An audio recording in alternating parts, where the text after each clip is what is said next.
Hello, everyone. Caren Glasser here, and welcome to this live episode of The Little White Lie. So I have a question for you. Who do you think made Usher, Avril Lavigne, Kendrick Lamar, Gigi Hadid, and Boyz II Men, just to name a few, look so good? Well, I'll tell you. It's wardrobe stylist and costume designer David Royer from TheOnly.agency, and he's with me today on The Little White Lie. I am so excited.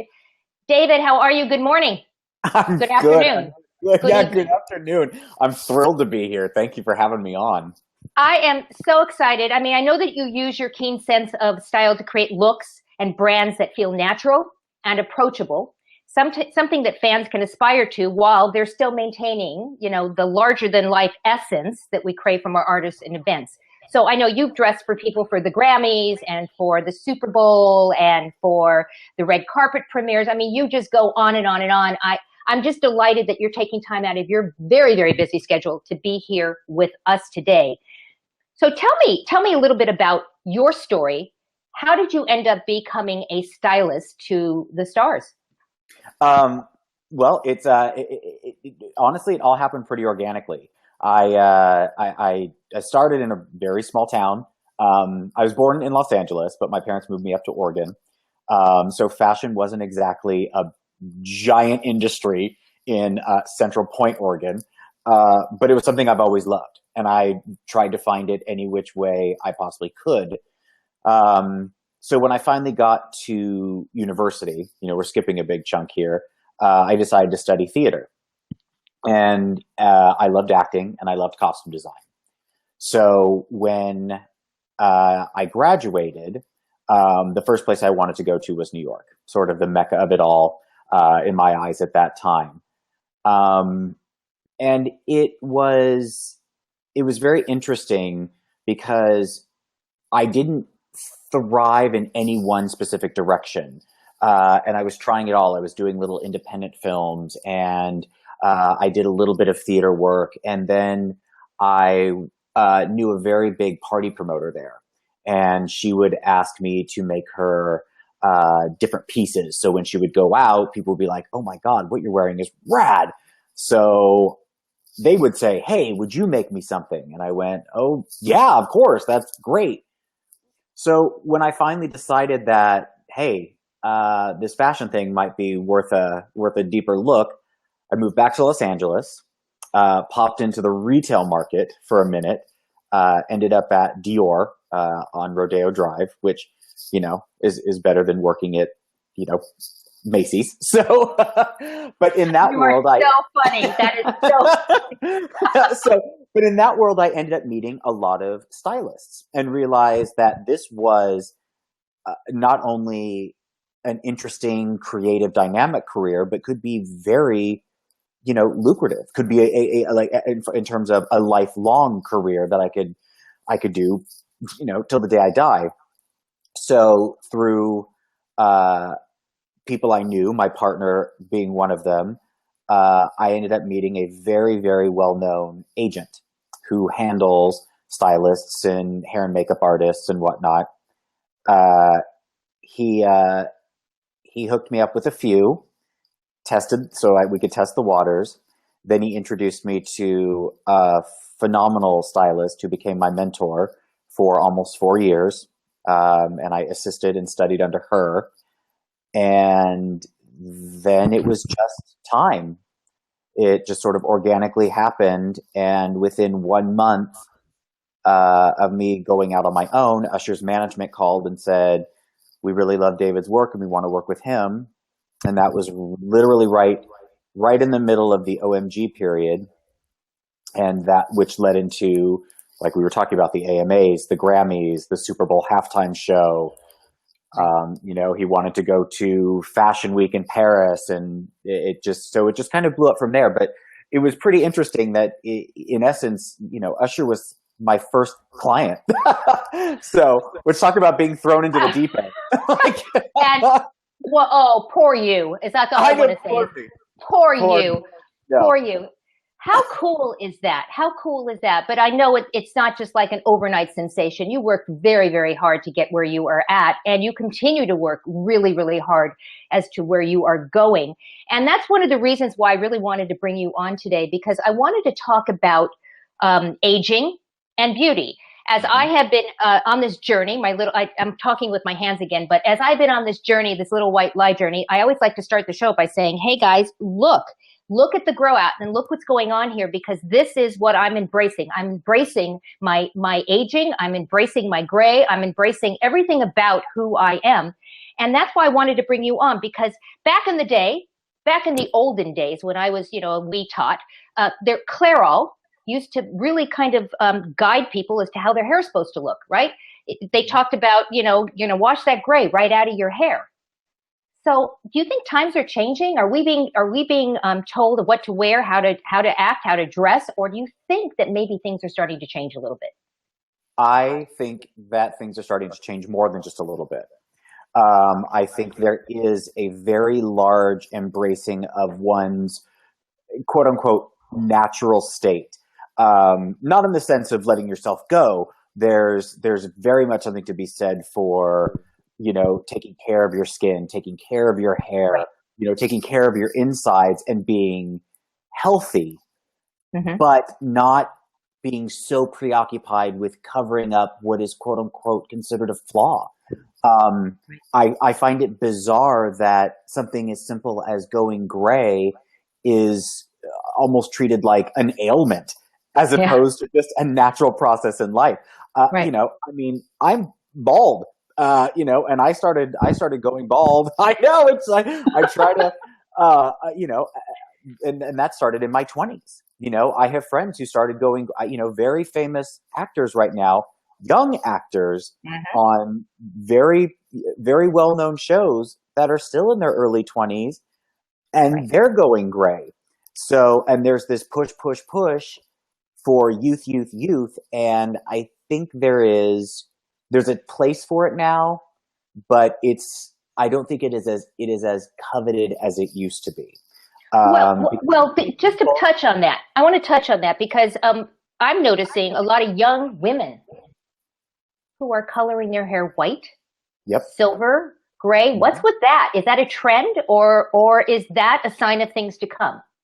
I think it is one of those bizarre cyclical trends, because I remember back in the late 90s that came into play.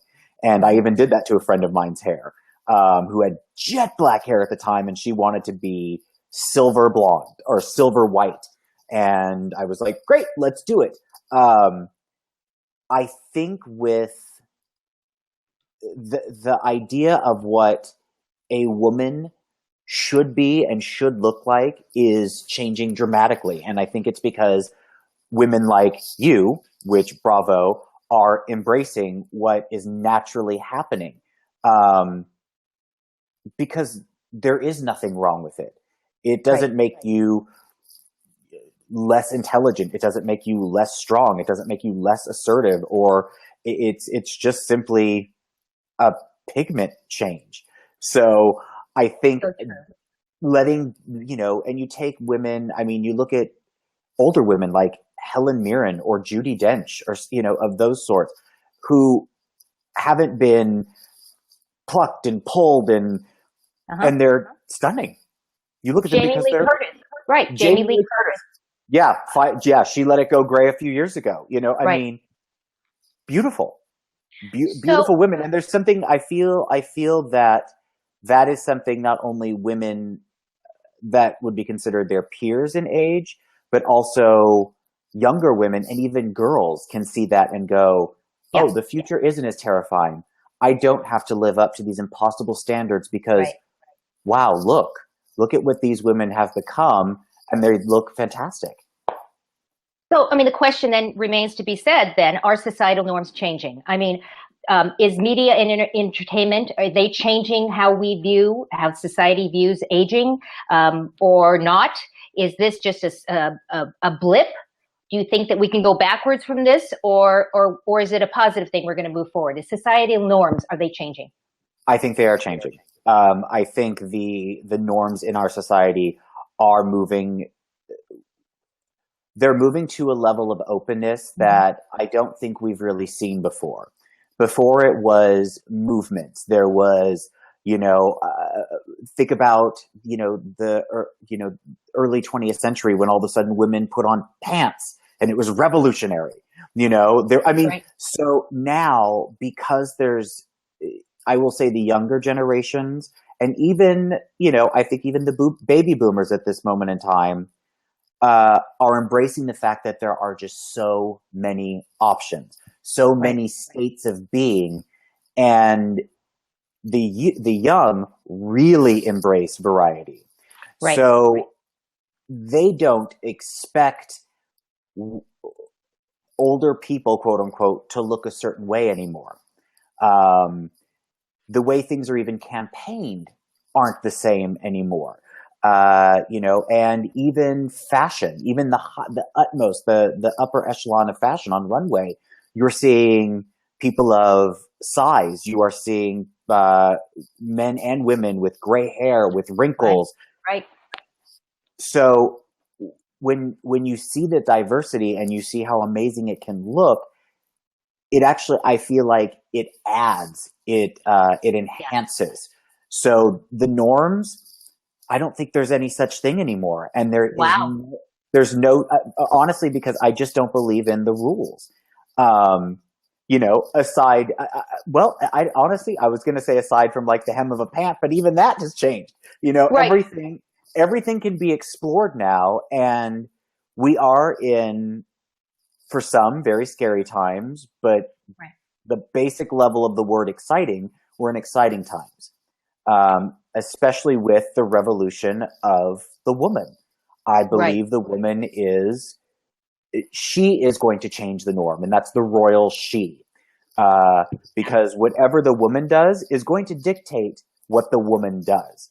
That's so important that you're saying this. I mean, I'm feeling very empowered myself by being able to show up like this. I'm seeing on social media these gray and proud groups that are out there, and they have thousands and thousands of members in these social media groups that are going for encouragement and support as they go through this transition in life. And I've been talking a lot about the little white lie is not necessarily your white hair. The little white lie may be if you're going to have work done on your face, or you have had work done in your face, or what kind of makeup you're going to wear. Or in my case, in addition to this, my 5-inch heels that I used to wear all the time, because somehow I equated 5-inch heels with youth and flat shoes with old lady people. And now I wear flats. Yes, I admit it. I wear flats. I'm going white. And I don't feel like I'm old. I know that even though I might be 60, I feel that I am just as vibrant and young as I was 30 years ago. And I think a lot of women are embracing that at this point. Oh, I absolutely agree. I absolutely agree. I don't think age is this thing that we need to hide anymore. Right. And it's funny because it used to be, it was a very long phase when someone would ask someone's age and they'd say, well, how old do you think I am? Hoping that they would guess younger. Because frankly, that's what everybody wanted. Everybody wanted to be guessed younger. Right. Now, I think people boldly state their age. And they're thrilled with it. I agree. I'm one of those people. I'm one of those people. Because it breaks all the myths of what age is. And it's just like what you said. You feel empowered and as young as ever. That's your age.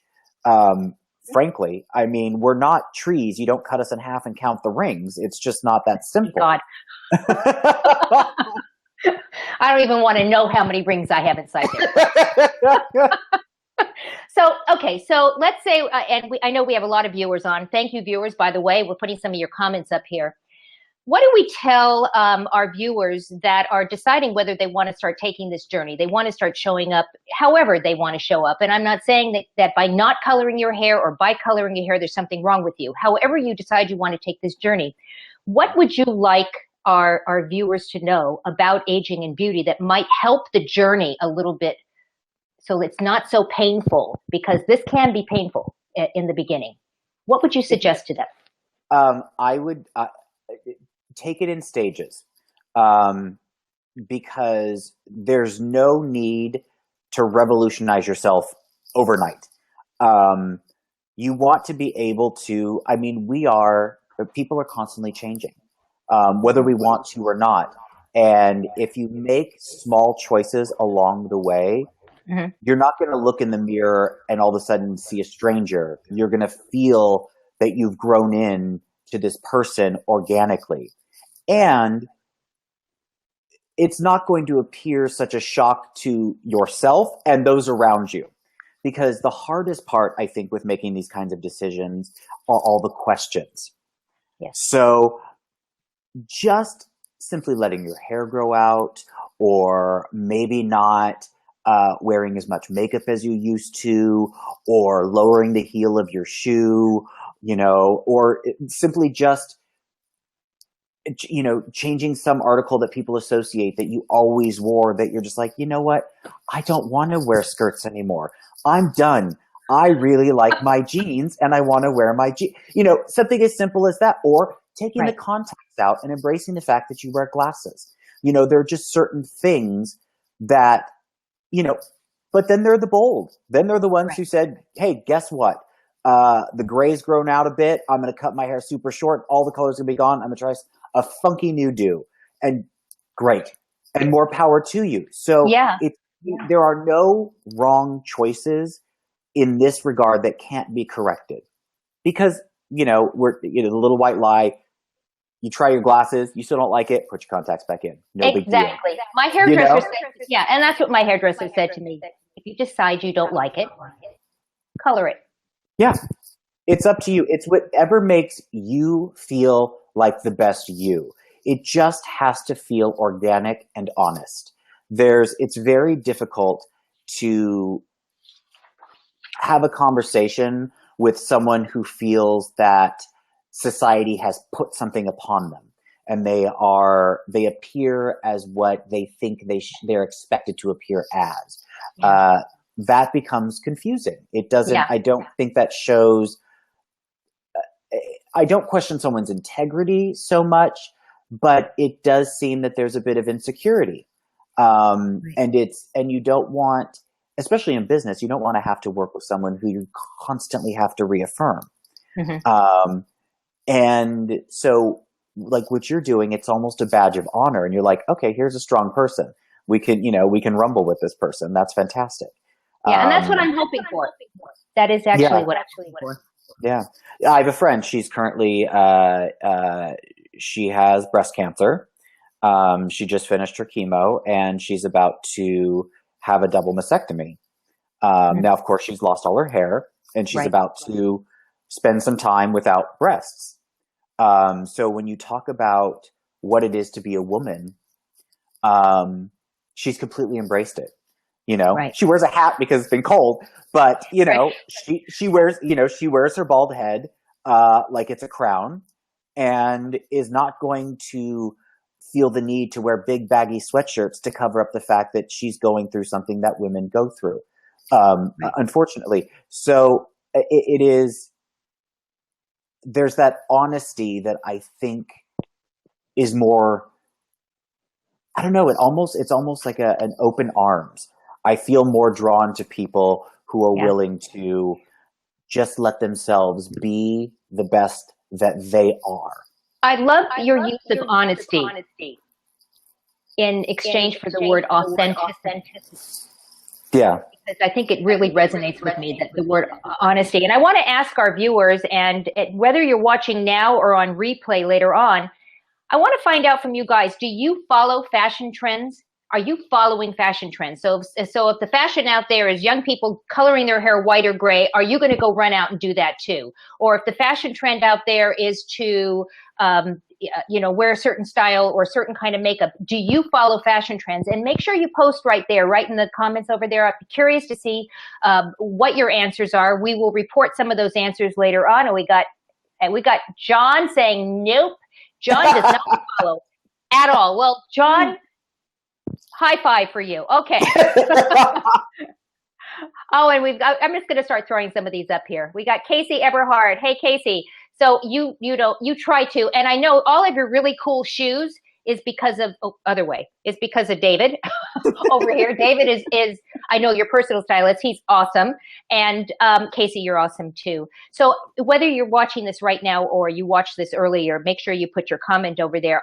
David, I am so delighted that you came on with us. I want to let people know how they can get in touch with you, and also, more importantly, how they can go see some of your amazing work and how you have transformed the industry, truly transformed the industry. So I'm putting up your link right now on the picture. I will also put it down below in the comments, but go check it out. I mean, when you see really who David has dressed and who he has styled and who he has wardrobed, you too will know why I love this guy. He's awesome. Totally, totally awesome. And while you're there, don't forget to go and check out thelittlewhitelie.com. All of these posts, all of these lives, all of these things that we've been talking about and sharing with all of our viewers, they are there as well. And I hope that you will do that. And if you're out there and you're sharing things about your little white lie, I encourage you to use the hashtag little white lie, so that we can start accumulating and following these comments and this journey that we're all on. I love you guys. I am so happy that you're here with us today. We know that you have a choice as to where you spend your time. And today you chose to spend it with David and I. And I am so happy that you did that. And we hope that we see you next. Oh, let's wait a second before we go. We've got Amy. I'm going to put some more comments up here. So Amy, hi Amy. Hi, lovely people. You only wear flats. I'm with you, girlfriend. I love that. Okay, I'm just going to put some stuff over. Nancy, she writes, I don't jump in the fashion trend pool, but I like to dress with current fashion. I try to mix and match what I have to be a fashionista. Hashtag little white lie. I love it. I love it. You guys are awesome. Oh, Alicia. Okay, we got Alicia here. One more. Gosh, no, I learned at a young age trying to even keep up with them is too exhausting. I'm with you. I'm totally with you on that one. You guys are great. Thank you for being with us on this little white lie, and we'll see you next week on the Little White Lie. Goodbye, everyone. Bye, David. Bye. Thank you so much.